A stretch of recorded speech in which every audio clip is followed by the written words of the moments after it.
at the same time go see that and get that experience to, again, like, I think once you're there, it's like, okay, this is maybe possible.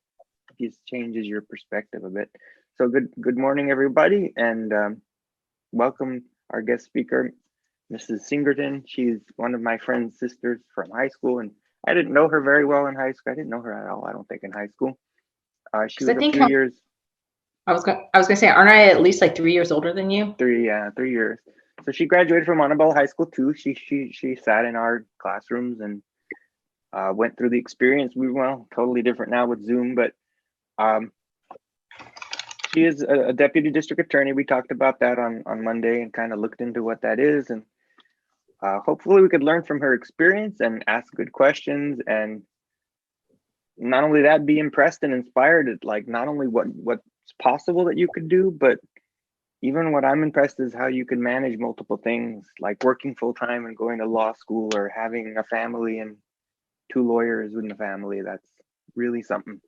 So let me project one of the reasons I like projecting the little PowerPoint too is because then our video is this big, so I don't have to see my giant face on the screen all the time.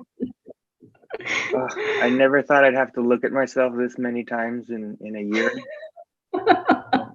It has not been pleasant. We deserve extra pay just for that, to have to look at ourselves every day. Here we go.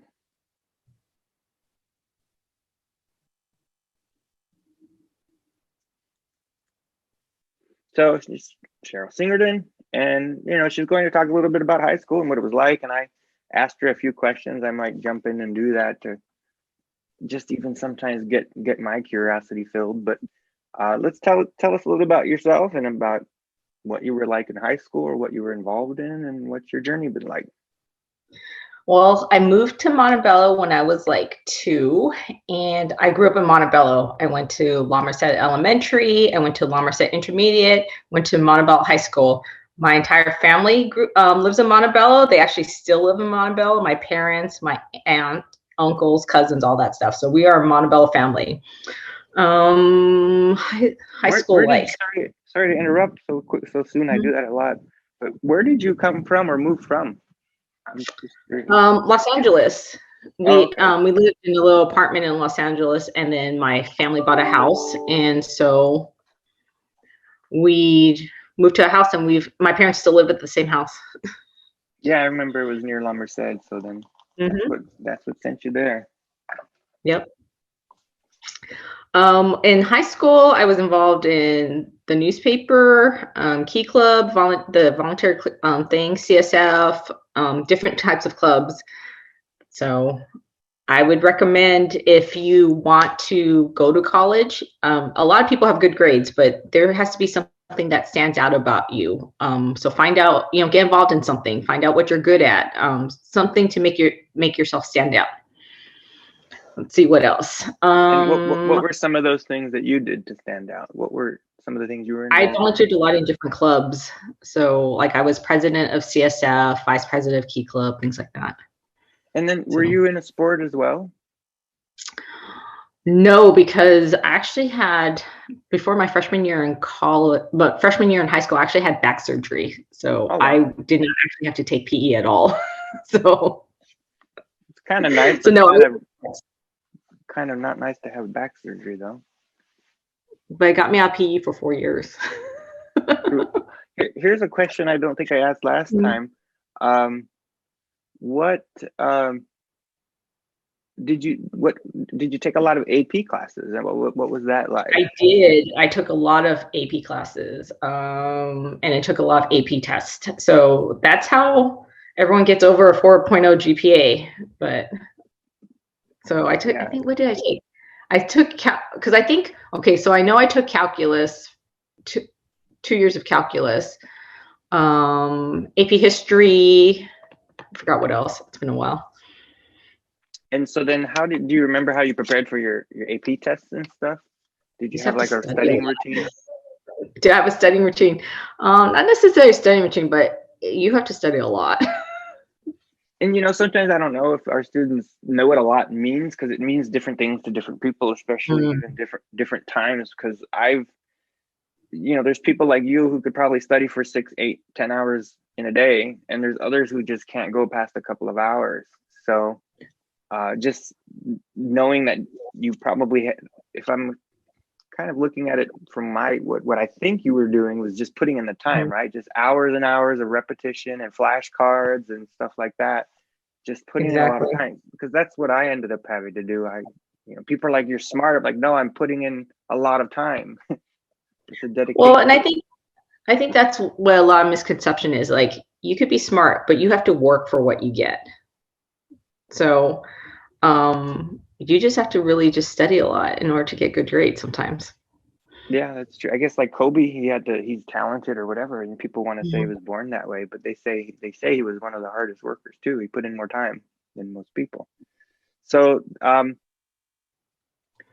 what made you decide on the college you went to, and which college was that? Went to UCLA, and we are a UCLA family. My dad went there, my aunt went there, myself, my two sisters, cousins. So we are a UCLA family. It was like an expectation for you to go to UCLA, right? It's in the um, family.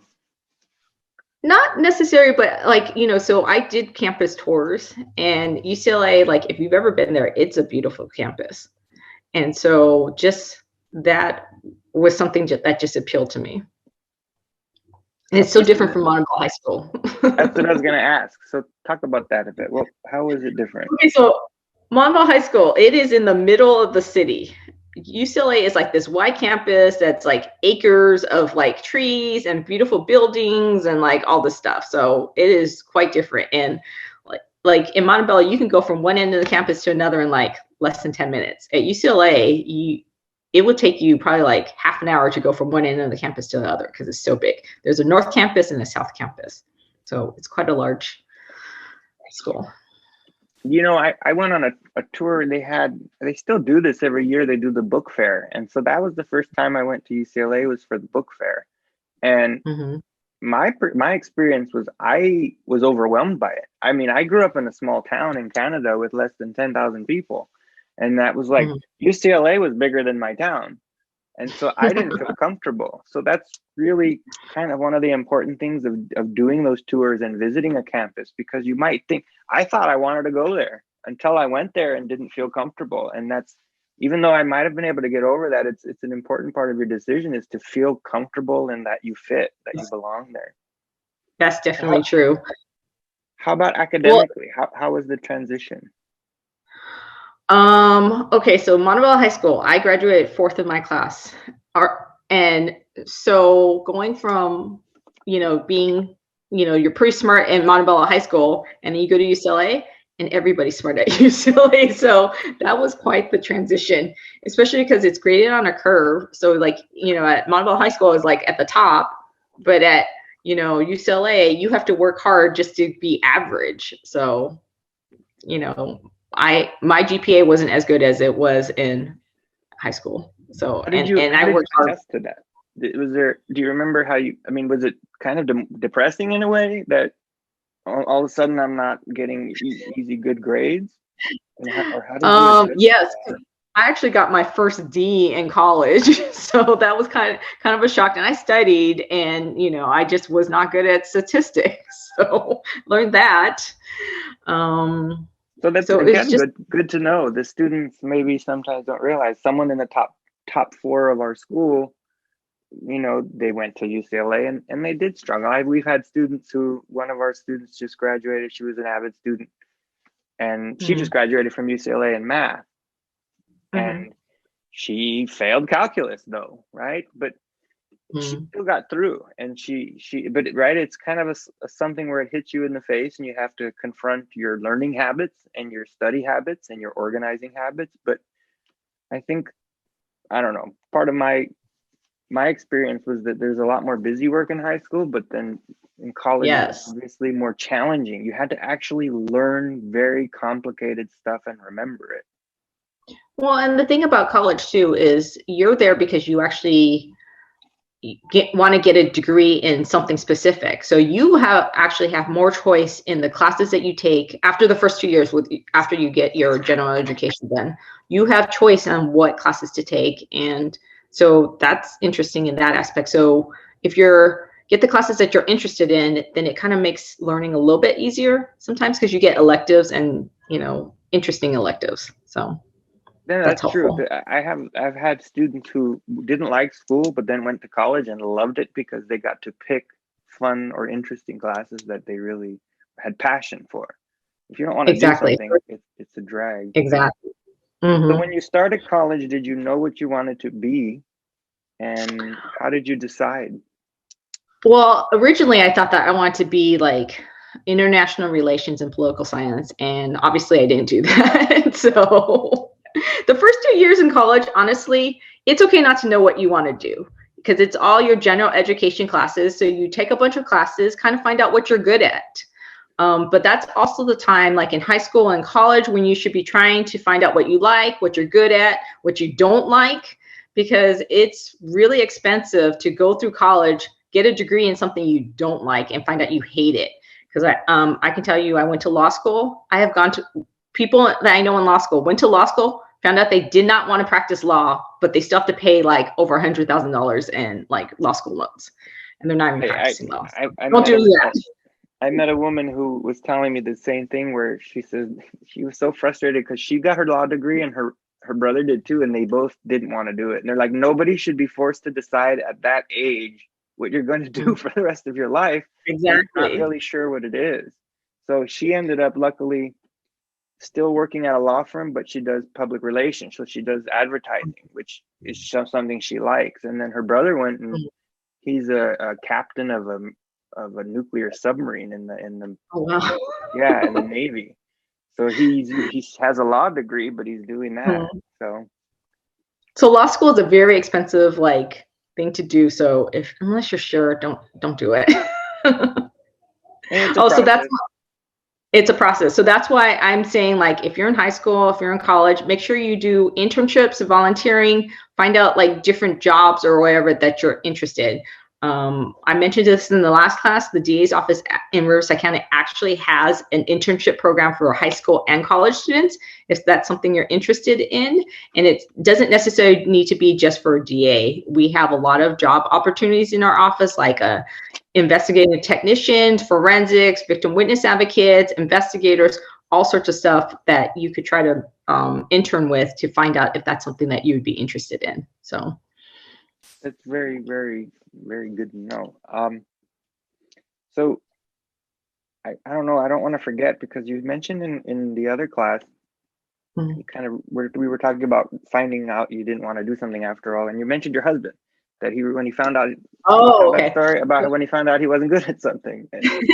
So my husband is a DA also in Riverside County, and so we met in college, and he was an engineering major when he first started, and he quickly found out he was not very good at being an engineering major because he failed like math, and so after 2 years, he actually changed his major from engineering to political science, and I, and I think for him, he's happiest doing that. So it was really difficult because I think his parents were probably like, what are you doing? Like, you can't switch your major in the middle of college. And he did it anyway. So it's okay to It's change your always major.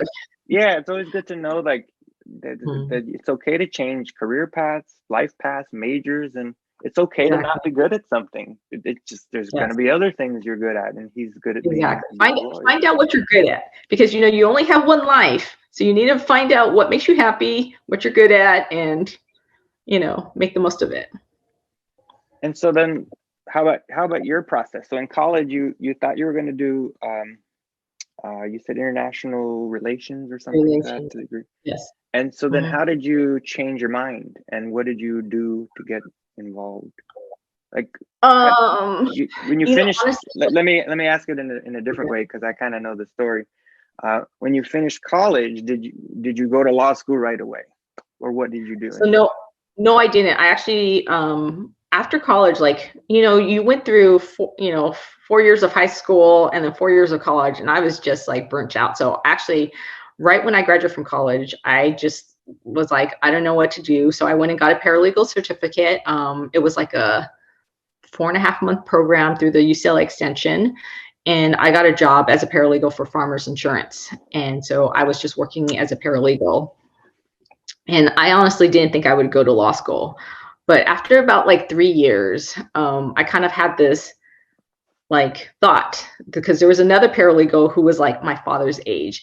And I was like thinking, do I want to be working as a paralegal like for 30 years like this other paralegal? And could I see myself doing that? And then the answer was like, no, I couldn't. So then I thought, well, what up? All the attorneys were always telling me, oh, you should go to law school. So that I ended up deciding to go, or, decide to apply to law school. So like I told the other class, my father is pretty progressive, but he's kind of old school in a lot of ways, in that, when I told him I wanted to go to law school, he's like, well, why would you want to do that? Because aren't you just going to like not be a lawyer when you get married, because you're going to stay at home with your kids? So even though my father's progressive, he still is old school in the sense that he didn't think girls should, continue their education further after college. So. Yeah, my father still would say it's my mother's duty to serve him. So he's very so that's very interesting and good to know that again, it wasn't like a clear path that you dreamed as a kid of being a lawyer, and you did that. So before you went to law school, like, did you have any doubts you could do it, or were you pretty confident because of your experience working as a lawyer? No, because like I had decent grades in college, but I mean, like, I wasn't at the top of my class. So a lot of it came down to, similar to applying for college, you take the SAT. For law school, you have to take this thing called the LSAT, and it's kind of similar to the SAT. So I scored pretty well in the LSAT, so that's how I was able to go to law, get into the law school I wanted. I ended up going to Loyola Law School because it was 10 minutes from where I was working from Farmers Insurance. And Farmers Insurance was really good to me. They actually paid for 25% of my law school. They paid for all of my books, and they didn't make me sign anything saying that I would work for them after I graduated from law school. So I ended up going to law school at night. I would work from like 9 to 4, and then go to class from like 6 to 10 o'clock at night, 4 days a week for 4 years. So that was pretty rough.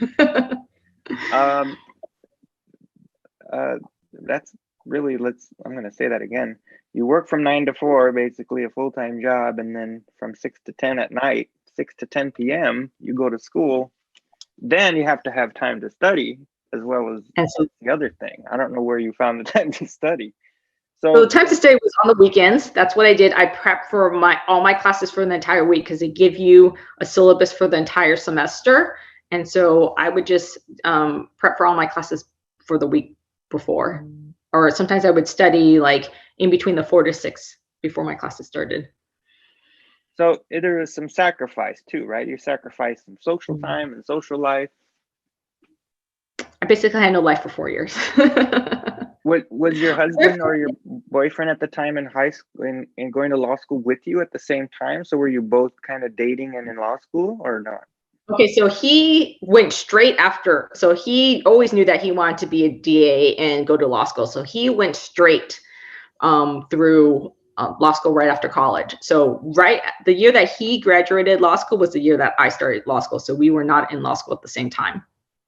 Oh, wow. And so I actually we didn't get married until between my 3rd and 4th year in law school. So I actually lived at home with my parents. My parents were really nice. They didn't make me pay rent or anything, but they made me pay for my own law school. So but fortunately, since I worked and through Farmers Insurance, I didn't have to take any law school loans out.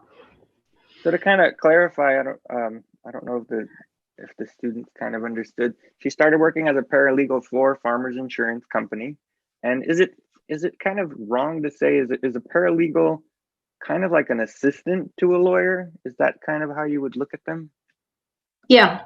Like I did a lot of motion writing, research, helping with discovery, like anything that they needed. So you're kind of doing lawyer work, but you're not officially a lawyer yet. Correct. Just under the supervision of an attorney. Okay. See, I didn't quite even understand that when I was younger either. Mm.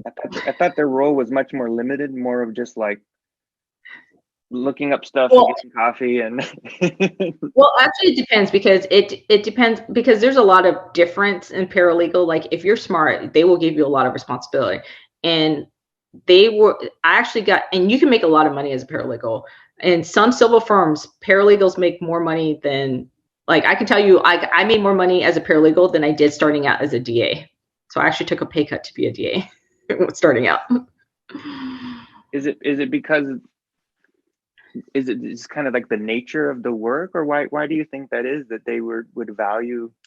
I guess the lawyers at that firm are making obviously more than the paralegals. It's just comparing it Correct. to a district attorney, which is being paid by the government, a state job, that they Correct. kind of tend to pay less. Well, and I had 7 years experience at that time as a paralegal versus no experience as a DA. So the starting salary, is different.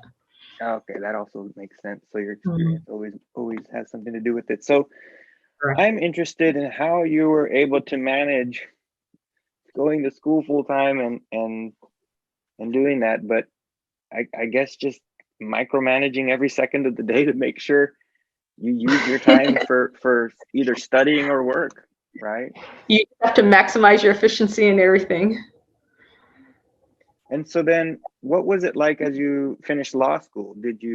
How did you find a job, or were you looking? And then what was it like to start to work as a in the district attorney's office?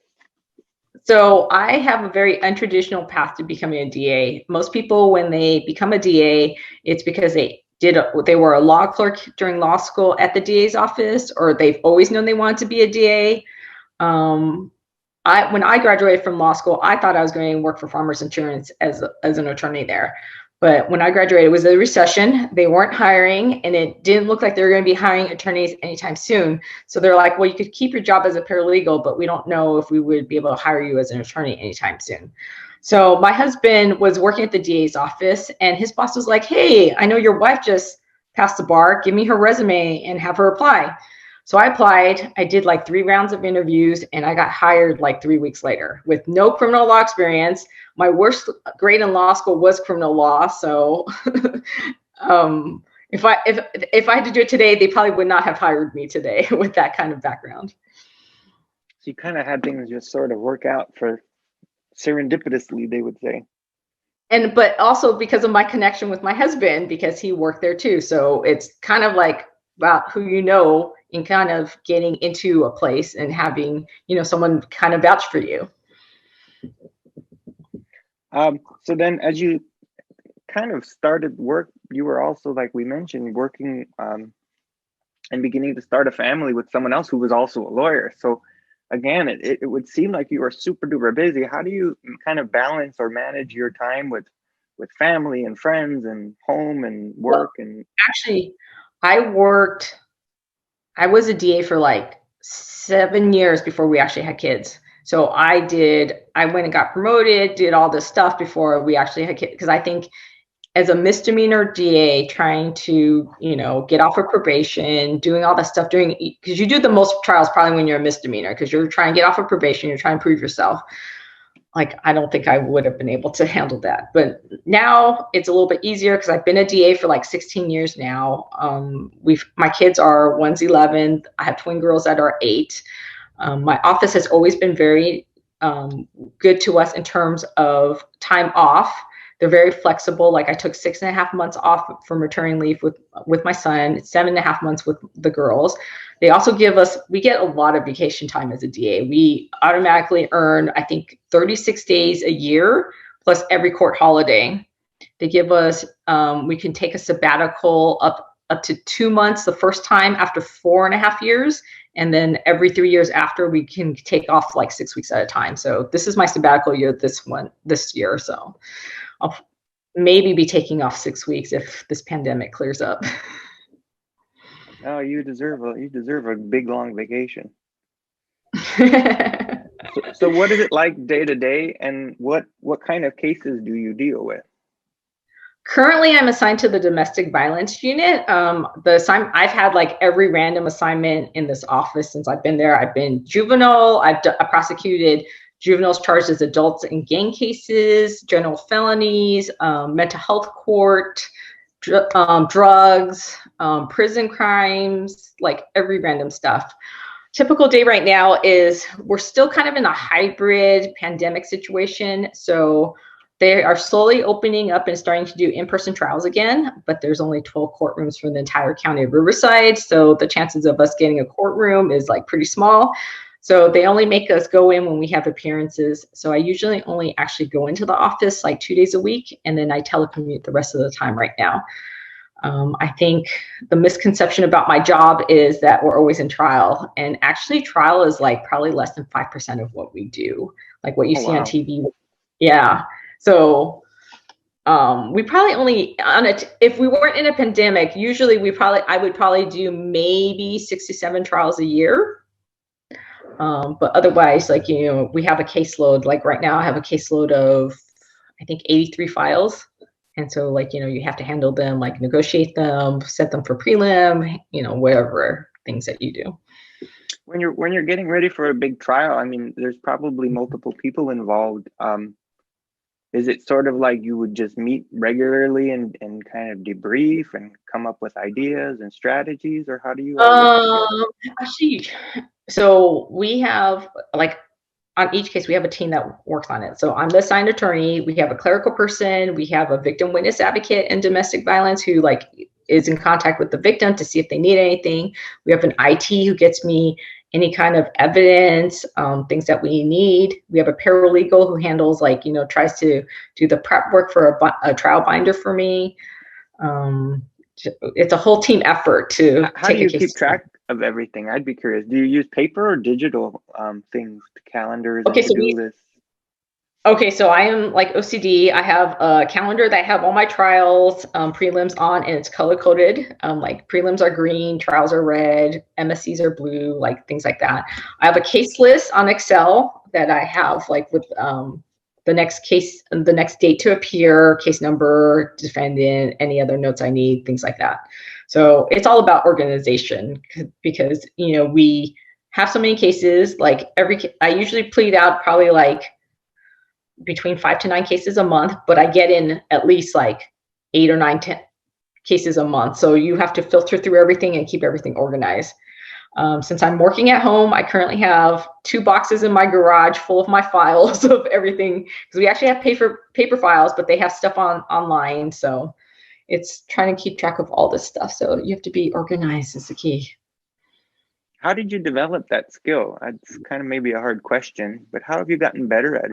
Or how did you learn it? How do you get better at it? Well, you don't want to miss anything, because you get in trouble for that. So you have to figure out what works for you. Some people don't use system. So I check it by having a case list to know what I have. On the file, you have to write the next case, the next date to appear. I use Post-it notes on the file, so it has the name and the case, the date to appear, and I just keep them in order. And so you're just constantly, like, shuffling everything.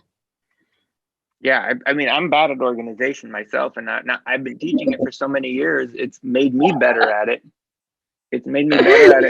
But I wish I had someone who, like, I wish I had Avid type strategies when I was in high school. Yes. And I mean, and I can tell you that they're using Avid even in my kids' elementary school. It's still a work in progress. It takes a lot of time. Like, they don't understand why they need to write in their, like, calendar of when they have to do things, because they think they'll just remember off the top of their head, but you forget things. Because they can now. There's only a few things to remember now. Like, my point is, you're a great example, is that life is going to keep stretching more and more, and you're going to be very busy. It's not going to be 5 things. It could be 500. And, you're going to be running. Exactly.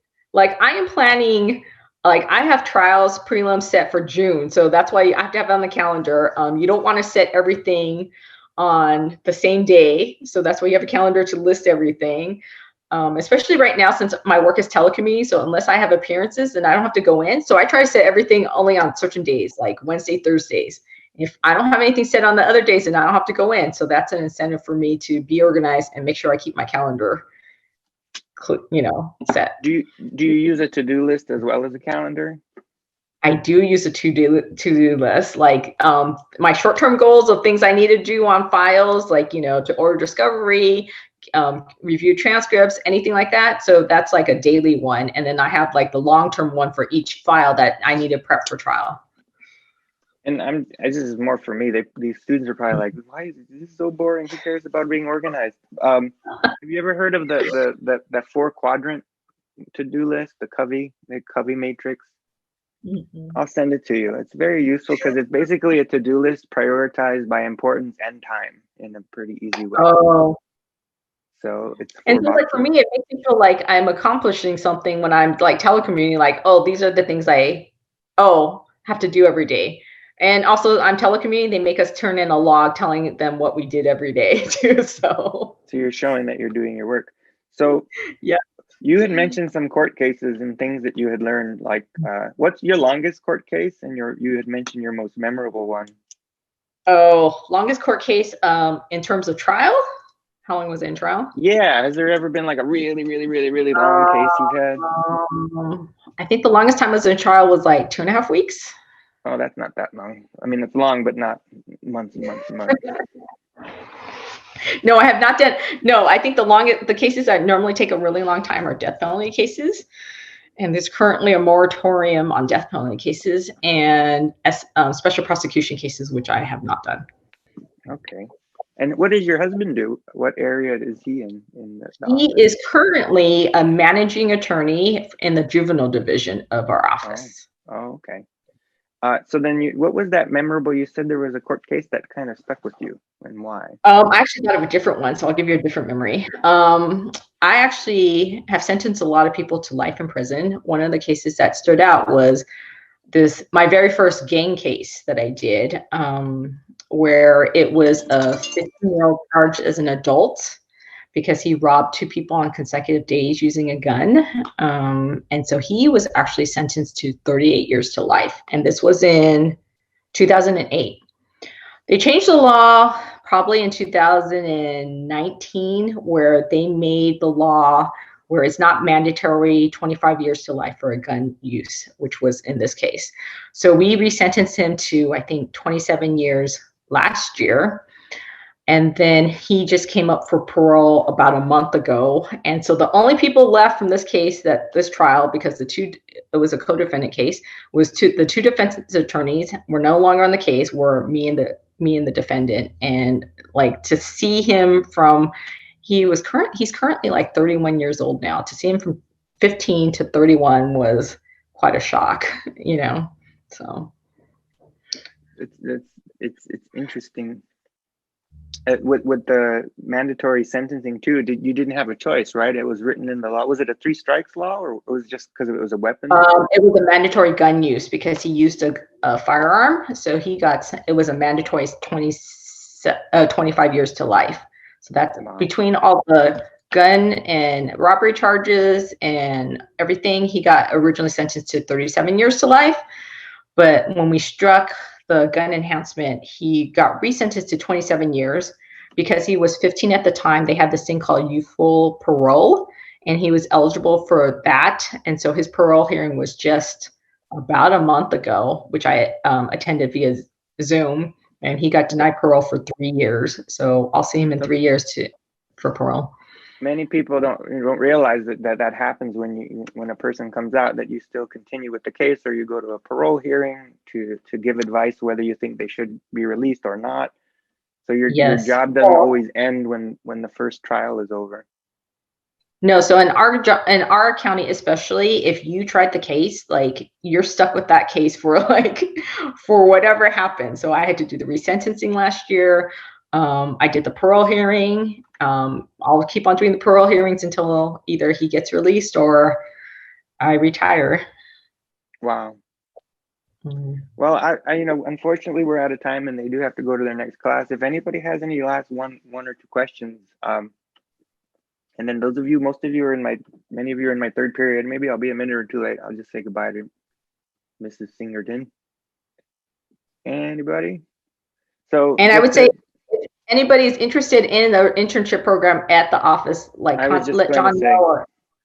Yeah, exactly. I was just going to say that you know, I'm glad that she mentioned there's opportunities to do an internship or to take a tour. So if you want to know more or even ask her a question that maybe we didn't have time to ask, you can email me and I can forward it, or I can give you her email. So if you wanted to ask some questions or